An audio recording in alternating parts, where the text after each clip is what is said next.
I want to talk today about the nature of the enemy of Israel, and my title, which is Knowing Our Enemy.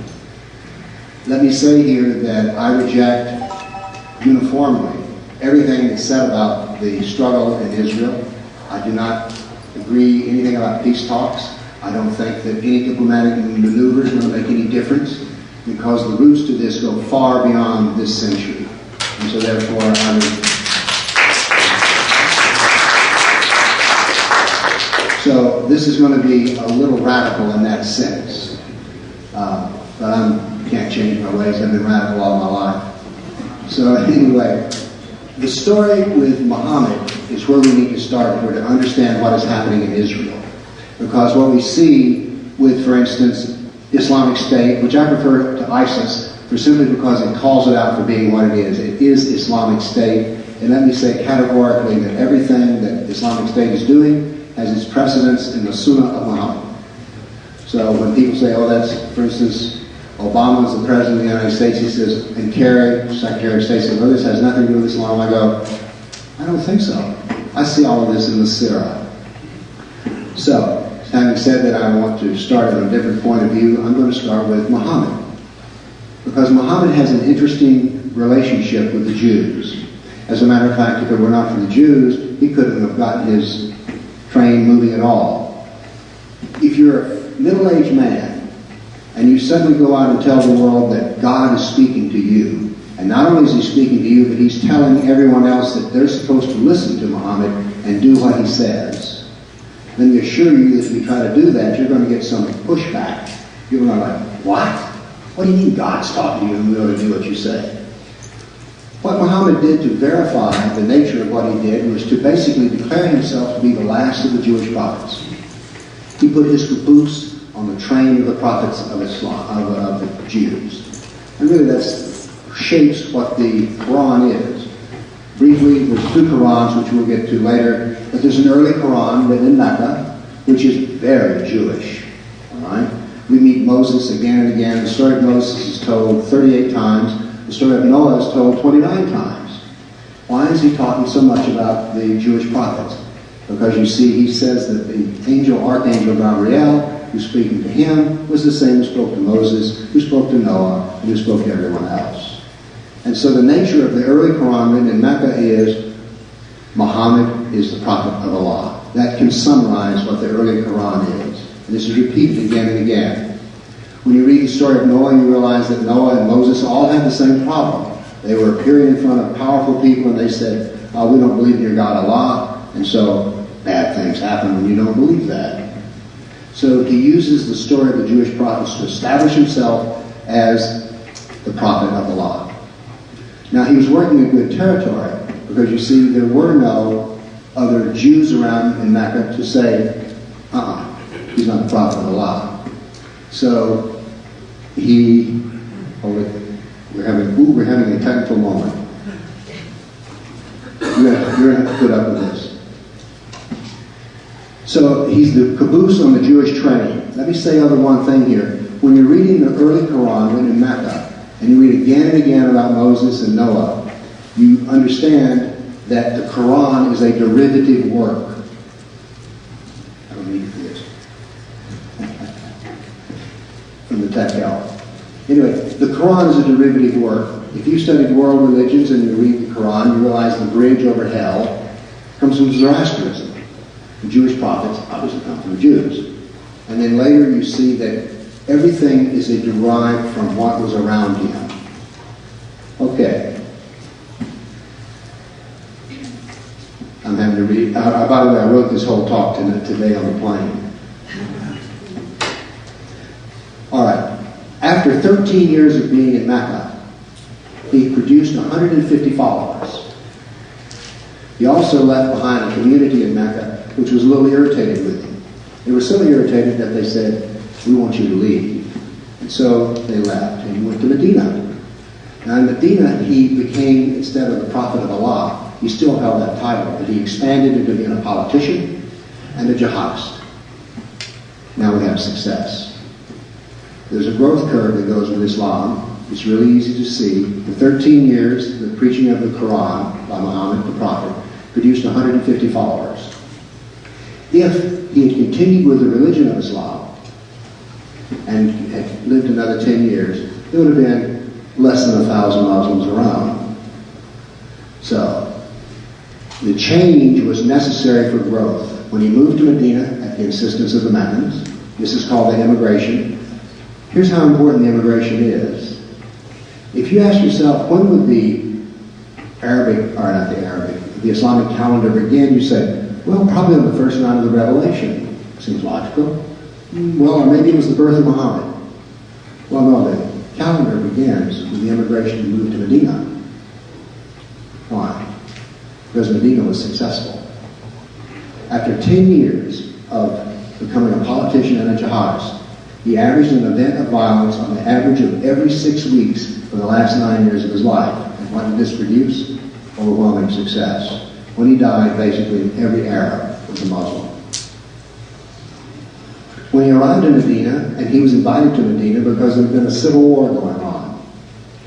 A civil war in which there were 2 Arab tribes, and there were 3 Jewish tribes, and the Jewish tribes participated along with they chose sides in this civil war. So Muhammad's coming in was to be a peacemaker. Now let me say this, before Muhammad became the prophet of Allah, he was a peacemaker. This is recorded in the Sirah. He solved arguments, and so he was brought to Medina to do the same thing. This was not a novel idea in the Arab world. They had also had religious teachers to be brought in to solve civil war problems. When he got there, he worked with all 5 tribes to produce what we could call a constitution. And indeed, some Muslims make a great deal of saying that one of the first constitutions was written by Muhammad. Well, this is possibly true. However, this constitution had an ill effect in terms of history, because 2 years after Muhammad moved to Medina, it was Judenrein, cleansed of Jews. There were 3 Jewish tribes. The first tribe was exiled, minus their goods. The second tribe was exiled, minus their goods. The third tribe didn't do so well. The women were sold into slavery. The children were adopted into Muslim families. And there was that day in the marketplace of Medina when Muhammad set aside his favorite wife, who is now, she's now 11 years old. I think I've got that right. And 800 male Jews were brought in. Some say 700, some say 600. Doesn't really make that much difference. And they lost their heads. This business of ISIS, Islamic State, cutting people's heads off, you can do a whole study of beheading in the Sirah and the Hadith. One of my favorite, just in terms of, I, by the way, find all this material very fascinating. And the Hadith are wonderful reading. Since it's not a serial story, you can just pick them up and read them one after another. Oh, I just suddenly realized something. I forgot to start my stopwatch. Oh well, I'll make it. Oh, wait a minute, the clock on the wall. Okay, where was I? Remember the fatigue thing of being old and now I lost my train? The beheading. Ah, yes. Heads are a problem. But one of my favorite hadith is Muhammad sent out an assassin to take care of one of his political enemies. The head of his enemy was thrown at his feet, and he laughed so loud you could see his back teeth. Some of that image is so graphic. So an Islamic State is cutting off heads. It's an old custom. There's more than once and of course the biggest mass assassination was those of the Jews. Incoming.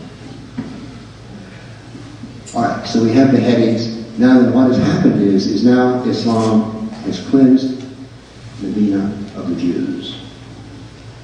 Now there's something to be interesting here because it teaches us a lesson.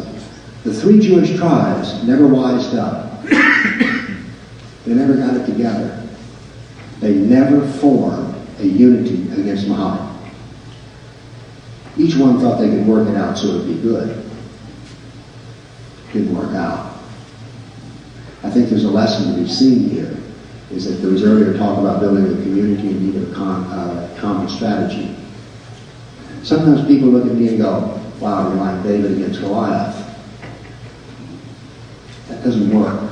In America, we have a favorite myth. And the myth goes like this. There's a hero, usually carrying a weapon, and he comes into a town that's corrupt and oppressed. And by his courage and his skill with weapons, he destroys the oppressors. Superman, Dirty Harry, Dirty Harry, Lone Ranger. I don't know how much American culture has seeped up this far, but it's a favorite American myth that one person can turn back an entire army. Newsbreak, it don't work. An individual might sustain himself against a very small group. But when that gets very large, individuals can't do this work. It won't work. It never has and never will. Again, speaking to Elson's point, we're going to have to come together, or we'll be like the 3 Jewish tribes, one at a time. Now, you would think that his battle against the Jews would stop there, but it did not. One of the interesting things about Islamic ethics is this: it does not have a golden rule. Because a golden rule is symmetric. Treat others as you would be treating themselves. This is a symmetry between you and the other person. And by the way, which others? Well, all others. So it's a unitary, perfect symmetry ethical statement. But in Islam, there's another creature called a kafir, K-A-F-I-R. I would use the word kafir, and never use the word infidel, never use the word unbeliever, because kafir is very unique. Indeed, as we'll see later, the most of Islamic doctrine, Quran, Sirah, Hadith, is about the kafir. I find this sort of fascinating. That is, we assemble are the subjects of the Quran, the Sirah, and the Hadith, the doctrine of Islam. That tells us something. Okay. So, when we see Muhammad as a neighbor, he attacked every single neighbor he had. There were no exceptions. He attacked the pagans first, the polytheists. He then attacked the Jews. And once he had destroyed the Jews in Medina, he went further, because there was a tribe of Jews in a town called Khaybar. K-H-A-Y-B-A-R. Were they bothering Muhammad? Well, by their existence they were. So he took Khaybar. He took his warriors to Khaybar, and there he beat them. And the Jews became something unique in history. They were called a dhimmi, D-H-I-M-M-I. Now this is, a dhimma is a contract. And so the Jews signed a contract as to what they would do. And basically what they said they would do is they would become very small. That is, Judaism would exist in their house and their synagogue, but the public would be ruled by the Sharia. So they are living by the Sharia as the first dhimmis. Now later there were other dhimmis, but they were to come later. The Christians became dhimmis as well. Other things were established by the Jews in Khaybar. Not only were there first dhimmis, we also have that the Hadith lay out the first rules for sex slaves, how you to take captured women and have sex with them. I come back to Islamic State. They didn't make this up. They sold slaves in the marketplace, sex slaves. Did you know that the highest priced slave in the Meccan slave market, which closed down in 1964, was always the same one, a white woman? Why? Because it is the Sunnah of Muhammad. One of Muhammad's favorite sexual partners was Mary.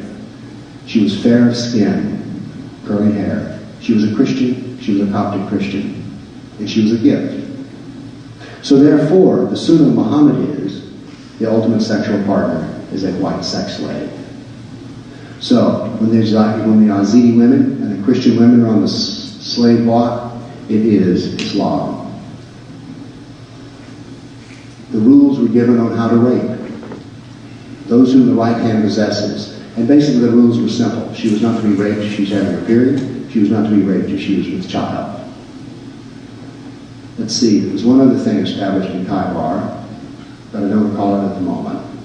So we see, though, that the history of the Jew and Muhammad are intertwined.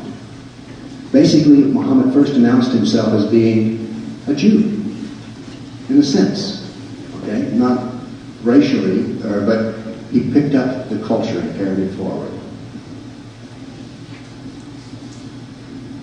Oh, there was beheading done at Kaibar as well. There was known to be treasure buried there, and so they brought forth the leader of the Jews, and they said, "We know you have treasure buried. Tell us where it is." He didn't tell them. So they staked him out on the ground and built a small fire on his chest. When he still wouldn't tell where the treasure was, they untied him and brought him over to a jihadist who had lost a brother in the battle, and he beheaded him. So we just return to this constant theme of beheading. Now then, what I would like to do is we're going to use these slides here, and I did not have time. I'm doing a 5-city tour of Canada. It's somewhat discombobulating. I'm told I get to sleep late in the morning, though. That's a good thing. Let's see. I'm going to steal. Hello? Talk to me. That was supposed to work. I want to start out here talking about the rationality of what I do. There are 2 ways to learn about Islam. The favorite method in America is you ask a Muslim. This has an overwhelming advantage. If you get to define Islam by what a Muslim says, you get the Islam you want. Right? You find the person who tells you what you want, and you say, that's Islam. But of course, if you ask a jihadi, you'll get another answer which you may not like. What I say is that Islam is a doctrine. And by the way, let me make a mention here. I'm only interested in the doctrine of Islam as it applies to me. Call me self-centered. That's all I care about. And furthermore, I define the doctrine of Islam that deals with me, since I am totally outside the religion of Islam. It's what I want to know about how I'm treated. And we've been discussing so far the Jews and how they were treated. Remember, this is the Sunnah, S-U-N-N-A, the Sunnah of Muhammad. It is eternal pattern. There are 92 verses in the Quran which declare that Muhammad is the perfect example. If you don't do it Muhammad's way, you'll go to hell. If you do it Muhammad's way, you can go to heaven. Now there's an odd verse in there which is somewhat discombobulating, in which Allah says, I have created both men and jinn to burn in hell. So there's always an uncertainty factor here. Okay. Now we're going to try to... the other thing is I like rational thought. Now what happens in America is this rarely happens. Instead, for instance, I've given a lot of talks. I should have told you this. You may want to run for the door. There's a group in America called the Southern Poverty Law Center, which has declared that I'm one of America's top 10 bigots. When I was young, they said I'd never amount to nothing.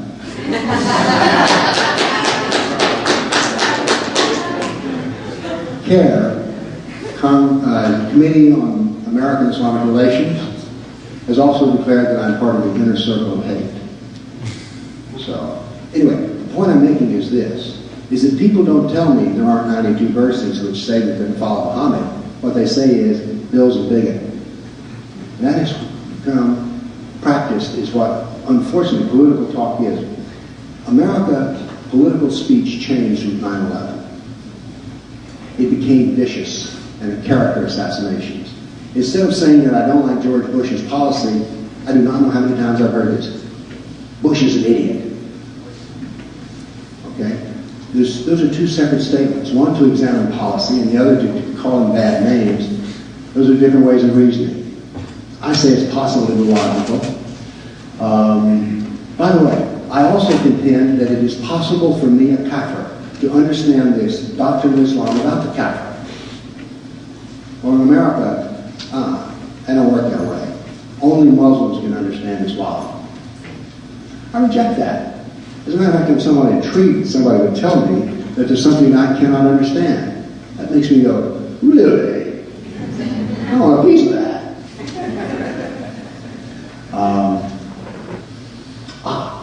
I say that we need to study the history of jihad and the history of the dhimmi, the history of the persecuted church. In America, Christians know nothing about the persecuted church. You can't find a Christian in America who can tell you how Turkey went from being, they don't even know it Did you know that Iraq used to be Christian? Americans don't know that. Turkey was Christian. North Africa was Christian. I say you can't find any. I'm describing 90% of the Christians in America who can't tell you. Well, St. Augustine wrote in North Africa. What happened? I claim that we need to know the history of jihad. Well, here's an interesting fact for you. I was amazed at this question that had never been answered. How many people have died in jihad? It's a reasonable question. In America, you can find a bunch of people who can tell you, well, here's how many Jews died. But they can't tell you how many people died in jihad. A rough approximation is 60 million Christians, 10 million Buddhists, 80 million Hindus, and 120 million Africans. I call that the tears of jihad. This history is not taught in America. I keep saying America, I'm in Canada, I do not know what you all do. So I'm not going to say what you do and what you don't do. I'm just talking America, I know. Okay, I'm also a fervent believer in free speech. Now in America we have a constitutional right to free speech. However, you will be greatly abused if you say something that the progressives do not like. I've had no less than 4 articles written about me in the largest paper in Tennessee. Never once did they refute anything I said. They just said, he's a hater, he's a bigot, he's a KKK, he's neo-Nazi. I'm also called a merchant of hate. I sell books. By the way, these books merely say Allah and Muhammad, but for that, it's hate speech, I guess, if I said. So I'm a fervent believer in free speech, and I'll listen to anybody's argument. In America, we've created something called hate speech, which is worse than mass murder. You can kill people, and they won't put you on the front page of the paper. But if I say something that's politically incorrect in a talk, I can wind up on the front page of the paper. I am telling you factual information here. By the way, the first article about me was on the Sunday edition above the fold. That's right. Okay. And by the way, I do not care anything at all about the religion of Islam. Don't speak about it, don't condemn it, don't praise it, don't do anything about the religion of Islam. I wish everybody the best after death. I'm not a Muslim. What I care about is how Islam treats me. Call me self-centered. So all I talk about is the politics of Islam. Nothing at all about the religion. May all be true, I don't know. I understand what they say about me, I don't like. Let's see here. We're going to try this slide thing here. I'm going in the wrong direction, I think. No. Anyway, what I want to do is to study a rational study of Islam. I want to use a precise language. Language is incredibly precise or imprecise, and as imprecise as the language is how fuzzy your thinking gets. For instance, I have defined for you what political Islam is. It is the part of Islam that deals with me and those who are Catholics. Okay, fact-based. I won't dwell on complete. Here we go. I maintain that everything in Islam is based on there is no God but Allah and Muhammad is his prophet. It certainly is the beginning of Islam. You become a Muslim by saying this in Arabic and some witnesses. It turns out that not only is this the beginning of Islam, it is the totality of Islam. Because the Quran is where we find Allah. And then we have those 92 verses in the Quran which talk about the need for everybody being like, as a matter of fact, the whole world needs to live like Muhammad. Where do we get Muhammad? Well, there's a lot of Muhammad. Because we have the Sirah, his biography, and the Hadith. Now, I mentioned this earlier, I just wanted to show this to you. There are 2 Qurans. And by the way, sometimes Muslims don't know there's only 1 Quran. They don't know there's 2. There's an early Quran and a latter Quran. It's important to know this because the early Quran has some very beautiful language in it. The early Quran is generally religious. Alright? It's highly repetitive. And it delivers the message that Muhammad is the prophet of Allah. Then we have the Medinan Quran, which is enormously political. So just to know, because sometimes people get confused about this. Matter of fact, have you ever noticed that people get confused? They go, oh, you have your religion, I have mine. Let there be no compulsion in religion. Gee, that sounds cool. I like that. But then there's those beheading verses, and we go, cut off the fingertips, and I'm like, I don't like that. The reason for this is Islam is based on dualism. There's no resolving these contradictions. You have your religion and I have mine. It's an early verse, earlier than the ones with the jihadi verses. And they have to be true because of the word of Allah. So therefore, when the latter verses seem to contradict, they don't actually contradict, it's just the latter verses are better than the earlier verses. But all of it is true. So is Islam the religion of peace? Yes, it is. Is Islam the religion of jihad? Yes, it is. Whoa, Bill, those contradict each other. The answer, the correct answer is, which is it? Is yes. Here we go, I just quoted these. I shall strike terror into the hearts of the kafir. You'll notice I always use the kafir. And by the way, why do I capitalize kafir? Well, the Muslims get their name capitalized. Not as good as they are. So I capitalize it. When you're starting off, you can do those kind of things. Okay, here we go. Now, the thing I want to make with this point is that most, if you ask the average person in America what Islam is based on, they go, the Quran. That's easy. The Quran. Well, yes, it is. But in this photograph, which is taken on my kitchen table, you have the Sirah, the green book in the middle, which is 800 pages of fine print. It is some of the most difficult reading I have ever done. Matter of fact, one time I reworked the Sirah into a shorter form that's easy to read. As a matter of fact, a teenager can read it. And my editor came to me and said, I don't understand this paragraph here. It seems to be ambiguous. I said, well, it comes from the original. She read the original and she looked at me and she said, is this whole book like this? I said, yes. She said, oh my word. And she says, I can't figure it out either. So it's very difficult reading. Now the hadith, on the other hand, are fascinating reading and very simple to read. The shortest hadith is, war is deceit. Then it goes, some of them are long, most of them are a paragraph, and they describe what Muhammad did. Why do they describe what Muhammad did? Remember those 92 verses? Live your life like Muhammad? So you need to know what he did and how he did it. We know more about Muhammad's life and his special habits and details than we do about George Washington. Know George Washington? I don't know. We know incredible details. We know his bathroom habits, because they're all recorded. They really are. How often he wiped his backside, what he used it for, how he urinated, how he drank a glass of water, how he spit. I mean, these details go on and on and on. They're all necessary for the Sunnah to be lived and lived. Now then, I do not discuss Muslims. God, there's 1.5 billion of them. You know, which one would I pick to discuss?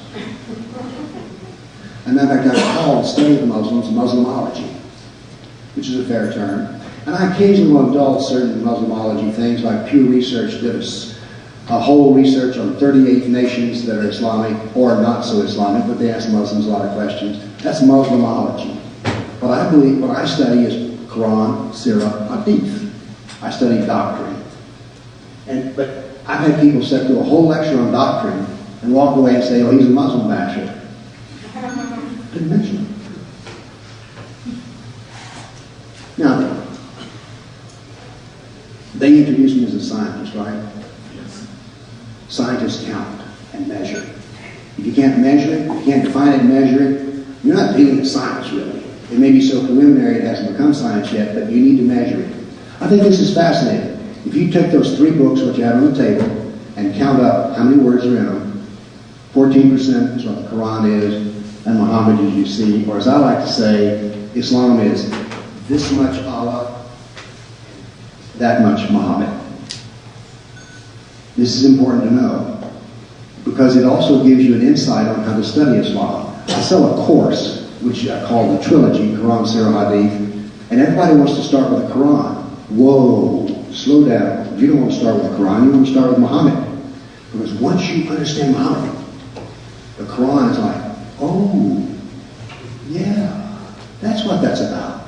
Muhammad is the context. Muhammad is also defined as the timeline. The reason the Quran is so hard to understand is, it used to be a story. That is, the Quran was revealed, a verse at the time. at a particular historical event. If you read the Quran in the right order, that is the right time order, and there's no big secret about this. Remember the abrogation thing, the earlier one is superseded by the stronger later one? You have to define what was later. Well, what defines that? Muhammad's life. You cannot understand the Quran without Muhammad. And he's the best place to start. So in my course in training on the trilogy, you start with the life of Muhammad, then you study the Hadith, and then you get to the Quran. So, Bill, could you just tell us who wrote which? Who wrote what? Well, Allah wrote the first one, the Quran, via Gabriel. Okay? The writing of the Sirah is by Ibn Ishaq. We don't have his original work, but we have a recension of his by his student. You also have the series in Al-Tabari, and then there are two more, but those are the primary ones, Ishaq and Al-Tabari. And then there are several collections of hadith. There are 6 collections, I believe, which are called Sahih. And by the way, my pronunciation of Arabic has been condemned by every Arab. So don't repeat how I pronounce it, okay? But there are 6 collections, and I use the one that is considered to be the strongest and the best, which is by Bukhari. I'm the only person I've ever met who has read all 7,000 of Bukhari's hadith. And if that wasn't enough punishment, I sat down and read all of Abu Muslim's hadith, which are also 7,000 of them. I'm formidable in the debate. Besides, I find this stuff fascinating. I said that, didn't I? Oops, running backwards. Okay, now then, I'm going to define Islam for you. In America, here's the way Islam is defined. Islam is the religion of the Muslim. Well, who is a Muslim? Someone who practices the religion of Islam. No, I'm serious. This is what is reported in the media. I say it is the doctrine, political and religious and civilizational found in the Quran, the Sirah, the Hadith. That's what I define Islam to be. And that was an important statement. Earlier on that list, I said I'm not going to deal with completeness. We can now wrap our arms around Islam, Quran, Sirah, Hadith.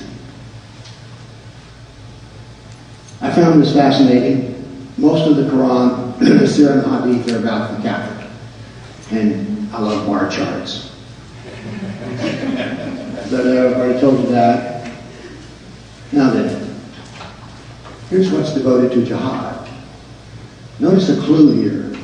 The early Meccan Quran doesn't have any jihad in it. Islam is a religion of peace. But the Medinan Quran, 24% of the verses are devoted to jihad. That is not a verse or two, and you just need to interpret the right verse the right way. 24%. That's heavy. 2/3 of the Sirah is about jihad and 20% of the Hadith. For total, about 1/3 of the trilogy is about you and me. Here's a long one. Is Islam for the Jew or against the Jew? The right answer, of course, is yes. No, I'm serious. Now, it's interesting. The only word in the Meccan Quran which is speaks ill of the Jews is in the 13th year of the writing of the Meccan Quran. What happened is that the Meccans got a belly full of Muhammad. And they said, look, he claims all this stuff about Gabriel and all this stuff, so let's go ask the Jews. So they sent camel riders, seriously, and they asked the Jewish rabbis, what do we ask this prophet about? And so the Jewish rabbis gave them some questions to ask the prophet. Muhammad didn't like that. So the Quran changed in its treatment of the Jews.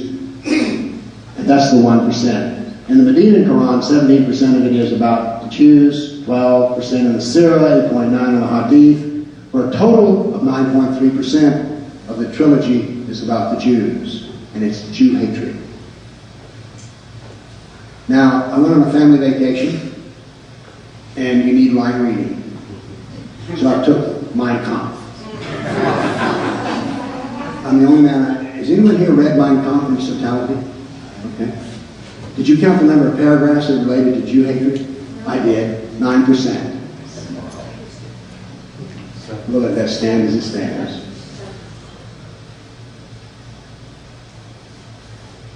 I've been a businessman.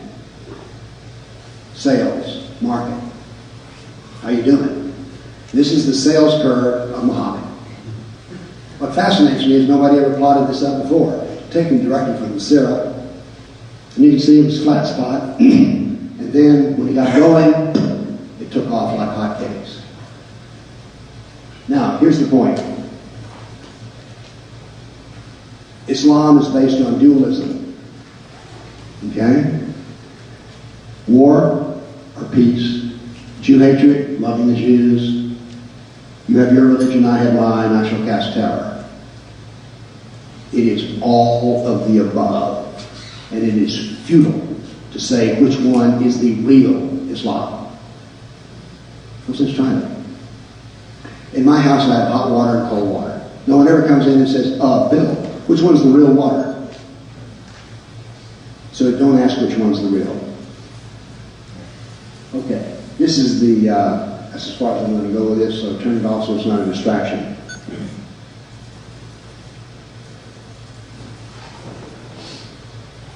I want to ask a question. Is Israel winning or losing in its battle against the so-called Palestinians? Yes. I say you're wrong. I say Israel is losing. And I measure that by America. I hear people saying things about both Jews and Israel that give me a chill. And by the way, some of the things they say about Israel are Jews. We held, I say we, I just came along for the ride, a Support Israel Day in Nashville, down at the Legislative Plaza. Now the Jews held their Support Israel Day at the JCC, a private event. But there's a Christian lady who's very big on Israel, and she did a public one. It was somewhat disheartening. I mean, there were about 600, mostly Christians gathered, and there was a counter demonstration. What was difficult to explain was there were Jews, young Jews, on the other side, protesting in support of Israel.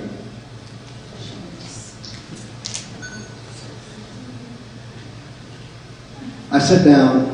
I'm somewhat notorious in Nashville, small town. And so someone spent some political capital and got me to have a long coffee with two of the leaders of the Jewish community.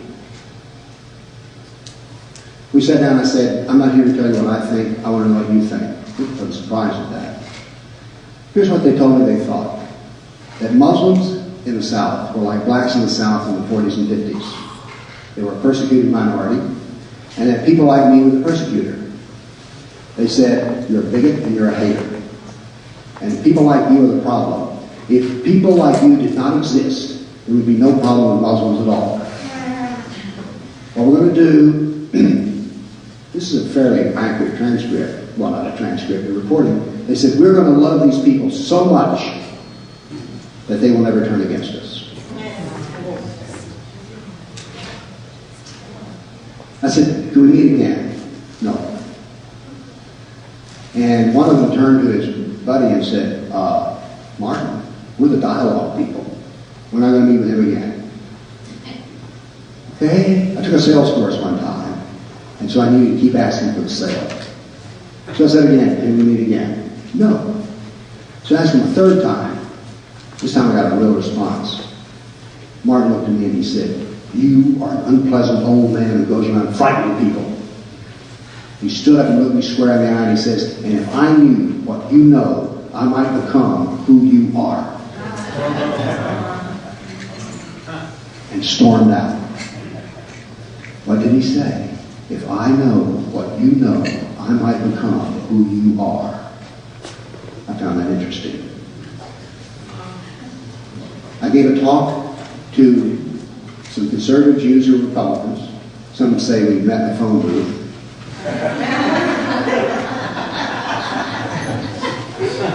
It was in a private hall on a Sunday morning. And I gave a talk on Muhammad and the Jews. A gentleman sat as close to me as you are, who was a university professor at Vanderbilt. A university professor is at the top of the feeding chain.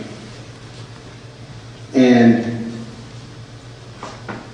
He said, oh, I looked over at the sign and says, I have 10 minutes to go and I lost my track. I'm serious, the fatigue thing is getting to me. I haven't had a good night's sleep in a while. He looked at me when it was over, and he was a university professor who taught Islamic philosophy amongst other of his courses. When I got through, he made this comment. Your talk today is original and provocative. Unfortunately, you would never be allowed to give this talk at Vanderbilt because we have resolved all the great issues. Well, I spoke at Vanderbilt. I was invited in by a club of conservatives. When I got through, a man in the back of the room started standing up and screaming at me at the top of his lungs. You are a fool. You know nothing about Islam. You should never be allowed on a campus. Then he started repeating himself. He finally learned that people finally stopped, and he did. He then stood at the door to waylay me because a person came in and said we have to turn the room. And a young friend of mine who wasn't real sure about me at all, she's 21 years old, went over to the gentleman and said, he was the head of the Islamic Studies department. And she said to him, you came to our class on Judaism 101 and told us that the Jews were protected. This man tells another story. He said, oh, these right-wing conservatives, she said, I don't hear about right, left, I don't know about Muhammad and the Jews. He turned on his heel and left. After that, she figured that I was telling the truth. I studied Torah at the Orthodox Synagogue for a year and a half. Interestingly enough, the rabbi, who knew who I was, never asked me a single question about Islam. I think that we need to change what we're doing and not try to change the State Department. I think we need to understand that after Saturday comes Sunday. And so what this means is, and I'm only speaking in Nashville, we need to create alliances between the Saturday people and the Sunday people. There's something that meets in Nashville called the Family of Abraham. The Family of Abraham are good people. Okay? Very progressive, good people. They get together and they know nothing. And so the Imam and the Muslim Brotherhood scholars at these Family of Abraham events, the Christians and the Jews are like baby birds. They come and knock the morals in. These are people who view themselves as good moral people. I think it is time to challenge these people directly with committees made up of both Jews and Christians. To call them a name and to say we want to meet with you. Because we have a far enemy, Islam, and a near enemy, the apologists for Islam. We will defeat Islam not by defeating Islam, but by defeating his near enemy. And that's the message I bring to you. Is both Christian and Jew must unite to deal with those Christians and those Jews who are supporting Islam. Now that doesn't sound like much of a strategy, but I've thought about it a long time. And I don't see another way. These people do not intend to be evil. They do not intend to be bad. As a matter of fact, their whole thought is to be good people. And so what we need to do, and this needs to be done in private. However, I dream of the day when the 300 Family of Abraham get together and I could bring in 200 Christians and Jews to dominate the meeting. This is critically important because there are hot spots in this whole affair, and these hot spots need to be attacked. And the Family of Abraham and all these are religious dialogues. And by the way, I don't have a problem with religious dialogue. I was raised a Christian, became a Buddhist. I even started the study of Sufism. So I'm big on religious dialogue. I don't have a problem with that. But I think religious dialogue should include fact-based reasoning. And the ability to speak in any way. So, I claim that we need to find where the strong parts of Islam are in our country. And they are found amongst the Christians and Jews. They're the biggest supporters. And that we need to create committees of Christians and Jews, the Saturday people and Sunday people, who will contact them and say, we want to meet with you. And they won't want to meet with you. I know. I sat down and wrote 64 letters to these people, directly, first-class mail, hand-addressed, sent to their home. One of them offered to speak to me. It was an hour-and-a-half meeting when I walked into the car. You've ever noticed in some meetings you get the real truth in the last 60 seconds? As I opened the car door for him, because he's older than I am, he looked at me and he says, the problem is we are corrupt and afraid. Closed the door and drove off. We need to deal with the fear, we need to deal with the corruption. It's possible to do this. We know the truth, And by the way, you'll notice here that my idea on how to defeat and defend Israel is not with a foreign policy, but with the doctrine of Islam. Thank you.